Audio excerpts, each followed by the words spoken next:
Have Ping made the perfect iron in the new i230 range? Today we're going to test them and find out. And on first impressions, just look at that thing. It is a good looking golf club. Let's head out onto the golf course, give them a try and see if they are perfect. So the first thing I did when I received these irons, I headed down to Trafford Golf Centre because I wanted to get a little bit of a feel for them, see just what they're like hitting some balls and get an idea, because there's three things that I want to judge these irons on to make sure that they are the perfect iron. And number one is perception. What do people, or what do I think about hollow irons? Because for me, for a long time, I've stayed away from them. I had a set of P790s that when I used to hit those, I would get random distances coming out with the 8, the 7 and the 6 iron. For instance, my 6 iron, the stock yardage being 190, all of a sudden I would find that out of nowhere, I'd get one that would fly 210, 215, and you could never predict when that was actually going to happen. So I headed down to Trafford Centre to hit a few, get an idea what they felt like before we actually bring them out here on the golf course and see how they perform.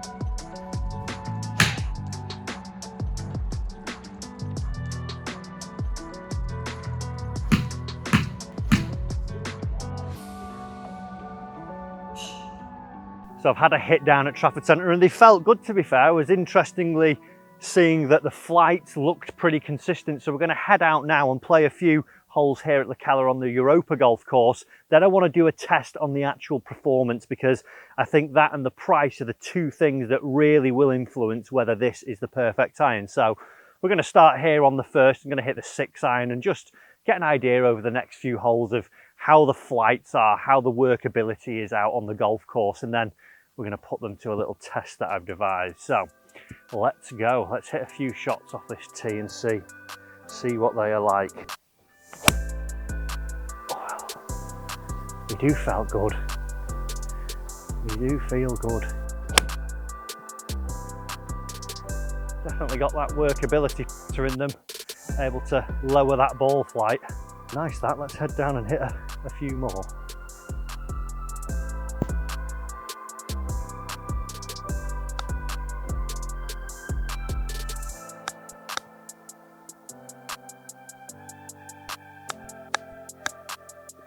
So easy to judge.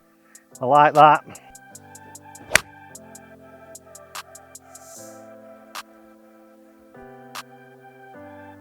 That was such a good flight then.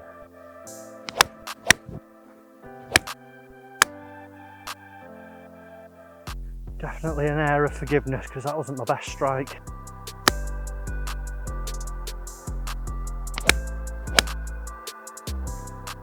So I've had my initial hit down at Trafford Golf Centre, and initial thoughts of them down there were they felt nice. They were a good feeling solid iron. Obviously not a forged iron, they're a steel iron, 5-piece construction with some elastomer in there, steel parts as well, and some tungsten toe weights, which I was getting, you know, that nice feel from them. Do feel, to be fair, like a forged iron. In terms of what I was seeing from ball flight, wasn't seeing anything crazy, wasn't seeing ones that seemed to be going miles. And then when I've come out here on the golf course and I've hit my sort of initial little test round the first few holes here, the forgiveness is definitely there. There's some shots that I've caught a little bit out of the bottom and they don't seem to drop off miles, which from a player's club, I want that a little bit more. I don't want to see that if I'm just off centre, I'm getting massively punished. Now, just on perception of the irons as well, I did a Twitter poll and 66% of you said that it isn't possible to make the perfect iron. And I probably maybe agree with that, because everyone has got an idea of perfect. Some people might like hollow bodies. I've still a little bit unsure of them until I actually do a little performance test of whether I could trust these irons. We'll get onto that very shortly, but before we do, let's talk price of these irons. So the i230 irons are coming in quite pricey. We know that golf gear is getting more and more expensive nowadays, and these are in that bracket because for 6 irons, we're talking 5 iron, 6 iron, 7 iron, 8 iron, 9 iron, and a wedge. You're going to be looking at £999, which is the best part of nearly $1,150. If you want to add another club in, if you want to maybe add a 4 iron in, you're going to have to throw in another £135. That's taking it up to that £1,134 mark for just 7 clubs.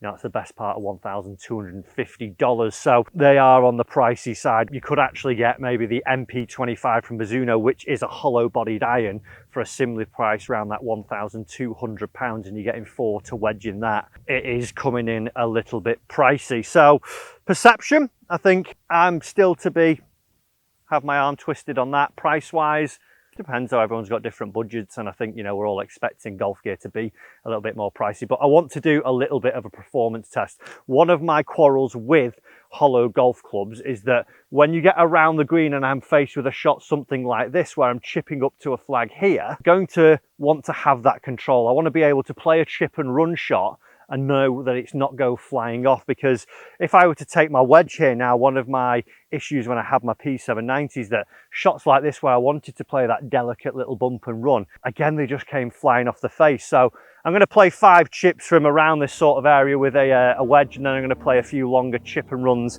with the 8 iron just to see how it reacts on these style of shots. So we'll go wedge first and see how it performs.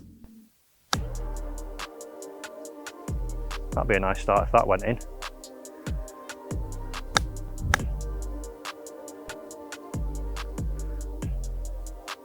More consistency is what we're seeing at the minute. Oh, that's interesting because I've caught that a bit heavy. To be fair, even with that little bit of topspin, it's not wildly out there. That's more me just duffing it a little bit that's caused that. Let's hit one more. Go on then. Oh.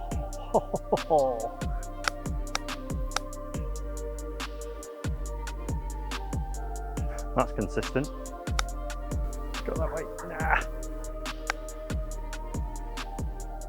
So that's 10 chips there, and definitely a big tick on that area of the performance, because for me, like I say, playing those little delicate chip and runs with a 8 iron, a 7 iron, and then hitting ones with a wedge, I would get those jumpers, but not seeing any of that in those there. They felt nice, could control the flight, knew it wasn't going to go jumping off. So the final test I want to do, 5 shots into the green here, the 4th green at the Europa course. Gorgeous one, flying over a little bit of a valley into the green there. And what I'm looking for is that consistency when these balls are landing. I don't want to see massive gaps from front to back. Yes, I'm going to expect a little bit of a drop off if I don't strike it, but then if I flush it, I don't want to see that it's going, you know, 10, 20, 30 yards through the green. So we've got a 6 iron. It's 185 towards that flag. Let's see if we can get it up there. Oh, I've towed it. It's gone left. That's annoying. Pitch pin high, just in the bunker. That's pure human error, but good thing there, I wasn't seeing from your poor strike a huge drop off, more of a my error not getting the face open enough there. But we go again, and that is an identical shot. They have pitched within 1 yard of each other in the bunker, so consistent, just consistent at missing the green. That's great, that's all over the flag. How far will that go? Do you know, that's what I just wanted to see, that, because I've hit that so well, and it's pretty much the same yardage as those 2 that have gone in the bunker that had a bit more turn on them, so that's nice to see. It's just a tiny bit left of the flag. Oh, it's drifting onto the flag. Could be in the hole. Get in. It's about 3 foot. These irons are becoming a quick favourite of mine. I do like them. There is that air of forgiveness that I do want from a set of irons. Oh, that's a leaky one to the right. Will that actually carry? It's up there. It's pitched on the green, so we've had 3 that have hit the green. albeit very, very similar distances, and then two that have missed the green to the left-hand side. So how did they perform? Do you know what? I am pleasantly surprised. Front to back dispersion, they were fantastic. Hitting some good ones, hitting some poor ones, a few toe strikes that ended up in the bunker about a foot apart from each other, and overall just seeing that it is consistent. And that was my main quarrel that I have with the hollow bodies irons, and that's why ultimately that P790 set didn't stay in my bag, because now and again you will get that jumper. I'd be interested to see putting these into the bag and playing maybe a couple of months with them.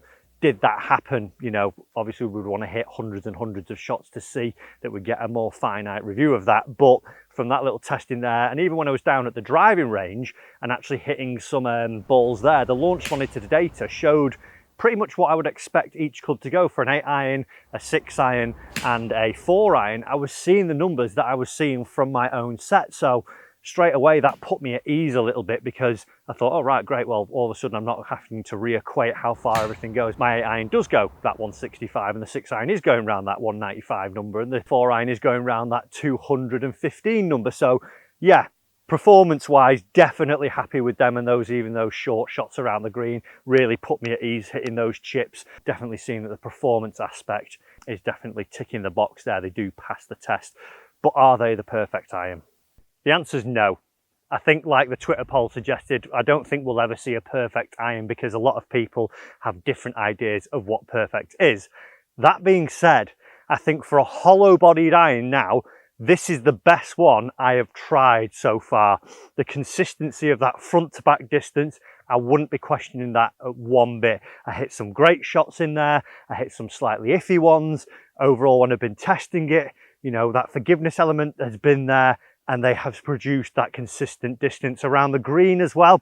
I wouldn't have the worry, the fear that I would hit a little chip and it will go shooting off in the distance. For me, the only quarrel I have with them is price, but I think, you know, golf gear is going that way, so we've got to pretty much like it or lump it. But overall, a fantastic iron, and definitely if you are in the market for that sort of players looking hollow bodied iron, Ping i230 is one for trying out. Guys, hope you've enjoyed it. See you very soon.